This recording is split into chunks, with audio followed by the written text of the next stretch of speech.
Mariners win 5-4.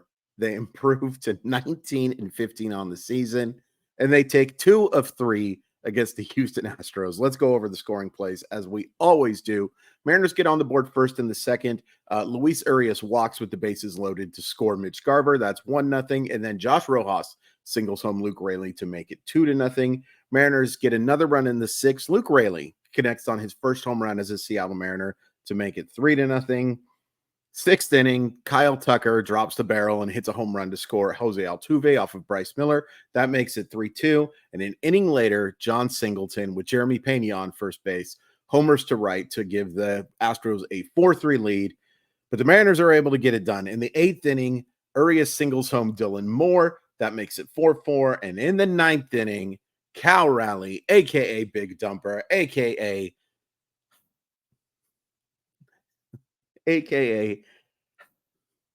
hits a home run off Josh Hader to make it 5-4. Mariners get the job done. Oh, what a relief. Before we get into a couple of negatives and before we get into a bunch of positives, I did want to remind folks that if you're watching this before 4 o'clock p.m. Pacific time, that we are having a live chat. It is for Mile Y enthusiasts only. You can join that by hitting join. You can click on Crawford. You can click on my thing. You can join that way. If you're watching the video not on your phone through the app, you can join that way. Really appreciate it. It is $4.99 a month. I will again point out that there is no pressure to join, but I really do appreciate the support. Okay, the negatives from this game. Other than the fact that it almost killed me. Julio and Polanco had pretty rough games offensively. Julio hit a couple of balls decently, just, on the ground, and then a liner to center field. Did anybody else have a poor offensive game? It's kind of weird for a game where they only score 5 runs. I think a lot of guys played really well offensively. On to the pitching side. I don't know how to do this part because, it's negatives and positives and stuff. We'll just make it a free-flowing conversation.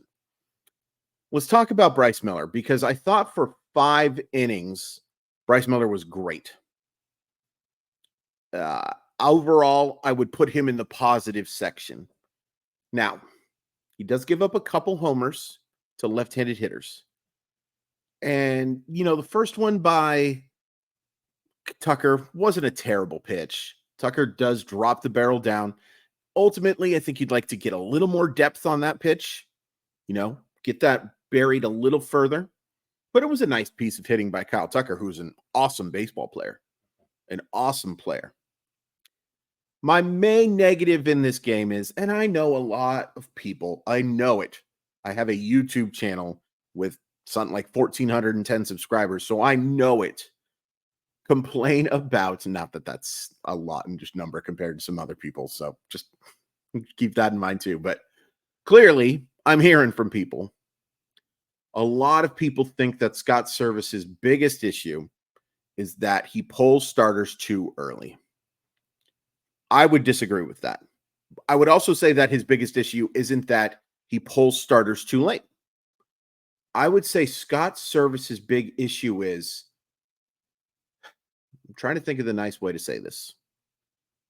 Scott Service's biggest issue, I think, is that he gets the decision wrong so often with starters. And I'll compliment Scott Service soon. I thought it was a mistake to bring him out for the 7th inning. It was pretty clear to me that they were starting to time those pitches pretty good. And I get it. The pitch count was great. It wasn't about the pitch count. It was how he was looking. And I also understand, look, he was facing the 5.67, and the 5.67 for the Houston Astros is just not very good right now. But you had a very fresh bullpen. Logan Gilbert gave you 8 innings, so you had the arms. And Saucedo didn't work very hard, clearly, because you brought him in afterwards. I would have just had Saucedo start that inning. I thought it was a pretty big mistake, and it almost cost him. And I thought it was certainly a mistake to leave him in the game after Pena got the hit. And Pena, it was a good defensive play by Urias to knock that ball down, but that ball was hit hard. Could have been a double, so I was, we're thankful for that. It could have been a triple. Didn't matter because the next batter swatted a home run, and that was not a good pitch. Bring Saucedo into that situation. Now, sure, they probably pinch hit for him, but you had Saucedo facing right-handers anyway. I would much rather have that been the ultimate process. And we can talk about the result. It clearly didn't work. Although Saucedo did a nice job afterwards, gives up a hit and a walk, but gets through it. I would just feel so much more comfortable. And look, if it hadn't have worked out, if Saucedo would have given up that homer instead, people would be screaming, mainly because of pitch count stuff. But it wasn't about the pitch count. It was about the fact that I just don't think Bryce Miller he looked great for 5 innings. I don't think he looked very good in the 6th and, obviously the 7th, but a shame to see the streak end that way too. Two or less runs comes to an end from your starter. It is Miller's fault ultimately, but I think Service takes a little bit of blame in it too. A little bit of blame in it too. Also,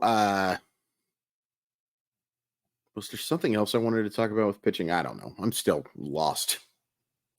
I'm so relieved that they won this game. So let's thank Simply Seattle, the very best in Seattle sports gear. Awesome stuff for the Mariners, Seahawks, Kraken, Storm, Sounders, Huskies. You can find it all at simplyseattle.com. Once you're ready to check out, don't do it just yet. Enter the code MOLLYWOP15 at checkout to save 15% off your order. It's a great deal, and it shows that you're supporting the show. Really appreciate it. www.simplyseattle.com, and that code again, MOLLYWHOP15. There is a link in the description to make it nice and easy for you. Okay, let's talk about positives. And again, I thought Bryce Miller for 5 innings was fantastic. Fantastic.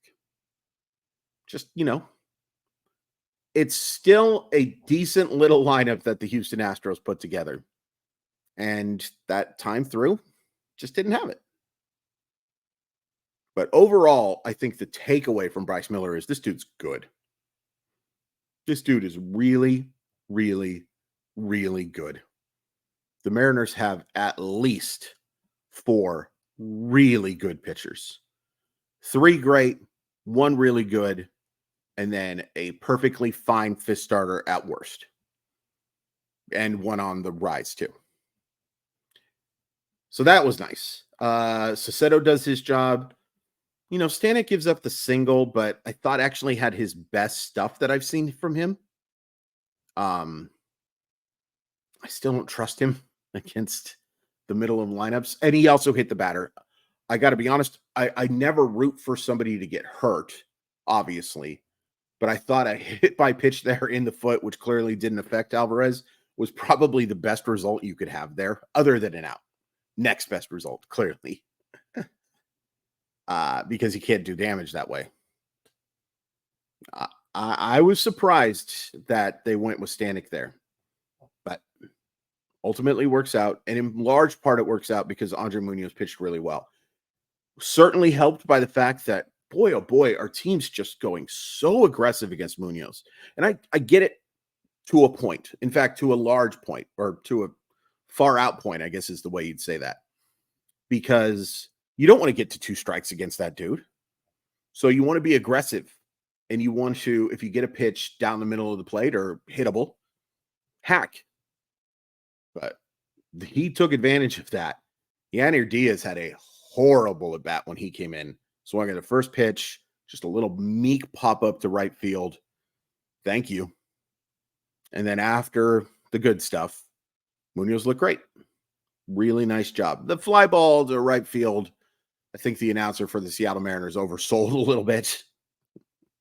But I thought Munoz did a really nice job, and I think he has for the overwhelming majority of the year. Still some stuff to work on, but you see, it's not just potential with Munoz, but someday this guy could be the best reliever in baseball. I just did my index finger there, right? For a second there, I thought I said something really mean to you guys. Offensively, Josh Rojas is a freaking stud. This is not that small of sample anymore. 3 more hits, an RBI, a walk, a stolen base. This dude is hitting 360, 442, 587. Okay. And again, it's not that Rojas hasn't had success. So it's out of nowhere, but it's not. Nobody could have expected this. Nobody would have expected Josh Rojas to have an OPS above 1 for a 34 game sample, be at the start of the year, be at the end of the year, sometime in the middle. This is fun. And I thought he looked very comfortable in left field. Another thing I want to compliment Service about, and I'll give him another compliment too in a second. But I think that was a good lineup they put out today. I thought it was. I think that, Arias has to play a little bit against right-handers. It can't just be only lefties. You got to have him a little comfortable against right-handers, So I like the idea of putting him in left field because Sam Haggerty's more valuable to you off the bench. That's just the way it is. So if Josh Rojas looks comfortable in left field, that's an answer. And let's talk about Urias, who had a terrific game again. Draws the bases loaded walk, and I think, I could be wrong, but I think he had his first single of the season today, and what a time it came. Because it came against Brian Abreu, and it ties the game in the 8th inning. Huge hit. Huge. He played really well today. He almost made a terrific defensive play. Now, you also saw the issue that I don't think he was going to get him even if he had the L.A. De La Cruz throwing there. But that ball bounced a lot. He just doesn't have the arm strength. But I think he's done a really nice job in terms of run prevention. And that's what that's the most important thing. Making the plays in front of you is great.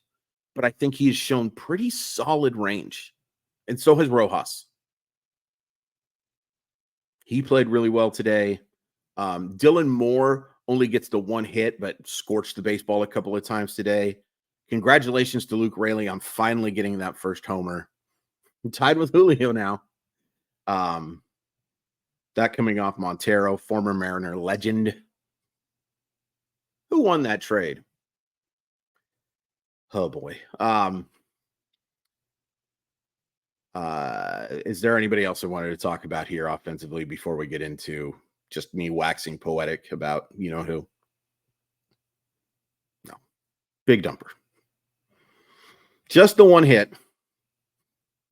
But when it's not a walk-off, but pretty darn close to one, it's a good day. And just the amount of huge hits this guy has come up with the Seattle Mariners over the last 3 years is just, not to toot my own horn, but I was a big fan of Raleigh coming out of Florida State and was kind of shocked that he fell to where Seattle got him. And I don't feel dumb. I don't feel dumb at all. Just the difference this guy makes defensively. And, we didn't talk about it Friday because we didn't talk about anything, but he didn't have a pretty big defensive mistake in that game. But for the most part, this guy is so flipping good behind the plate. And he just seems to get it. He just seems to understand, and it clicks for him. And it's tough to prove that stuff, except for when you have the amount of big hits that Cal Raleigh has. The Mariners need to do everything in their power to lock that guy up long term. Because let's say he is a 210, 288, 438 hitter. I don't think he is, but let's say that's what Cal Raleigh is. He's still someone that you want on your roster so freaking bad. His defense, the clutch. You need guys like that. You don't just need guys like that. You need guys like that. And I don't know if they can get an extension done. I really don't. It's going to be tough. But they need to do everything in their power. And I'm sure they are. As frustrated as I get with some of their decisions, I am sure they are. And, I criticized Service for the decision to leave Miller in and criticized him pretty badly about saying that he seems to get this wrong a lot. There's something to be said about the lack of quit that this team shows. And sure, you got to give tons of credit to the players, just like you got to give the opposite of it too. But you got to give some credit to Service for that. You got to give some credit to it. Because even when they were scuffling in the early portion of the season, while the team didn't look like it was having very much fun, and who would be? Losing sucks. They always played hard. I didn't see any quit from that team. And I think Scott Service deserves a ton of credit for that. I don't know how much pressure there is on him for the rest of the year, or what the end result is. If the Mariners don't make the postseason, how much trouble is Scott Service in? I don't know. I know my answer would be probably that you need to look elsewhere. But it's not because of a disdain for Scott Service. It's just sometimes it's time to make a change. But if Scott Service has this team playing hard like this all year, as he has for the last, seems like a decade, but it's been a long time, we need to start giving him a little more kudos. Fair to criticize when it's fair to criticize, but don't just criticize. When you see good things, it's okay to point out good things. I think sports fans sometimes struggle with that. That if you say a hot take or think that a player does poorly, that you can't give them credit when they do well. That's nonsense. That's silly. What a win. What a series win. And I'll say, this is the negative that I meant to bring up, and of course I forgot it. You're one inning away from a sweep. And the difference between a sweep and a series win, just 2-1, is palpable. You could be 20-14. You could be 8 games up on the Astros. You could have made up 3 games on them, or gained 3 games on them, is what I meant to say. Instead, you only gain 1, which, it's better than losing 1 or losing 3. But man, you were 1 competent inning away from a sweep. This is a long video. Let's see. What do they have coming up? Well, we're going to play Minnesota. And by we, I mean the Seattle Mariners. And, if any Mariners are watching this, how's it going? 4-game series. You got Castillo against Simeon Woods Richardson. You got Hancock against Bailey Ober. You got George Kirby against Chris Paddock. And you got Logan Gilbert against Pablo Lopez. Some decent pitchers there for Minnesota, but advantage Mariners in that regard. Minnesota's playing really well. They just had a 12-game losing streak end today. I assumed that streak ended today. Last time I looked, they were losing 9-2. But this is a good series. And then you're playing Oakland, who has been outstanding as of late. The Royals, who have been outstanding. Baltimore and New York. This is tough May. This is a really tough May. So far, so good. But this is that time where splitting sixes are going to look really good. Don't split sixes in blackjack. Actually, yeah, don't split sixes in jackpot. Well, if you get 2 6s, don't split. If you get 2 3s, split. There you go. There's the gambling tip of the week from Chris Crawford. But there are going to be series losses here. And they're going to be okay because you're playing really good baseball teams. And the nice thing is you've played so well and mitigated the disaster that was the first 10th of the year enough that a series loss here and there is okay. I'd prefer they just win every game. But yeah. Please hit like, please hit subscribe. A reminder about the chat. This will probably go up around 3, so you got about an hour to get ready for it, and fire away with your questions. Really appreciate the support. What a relief that win was.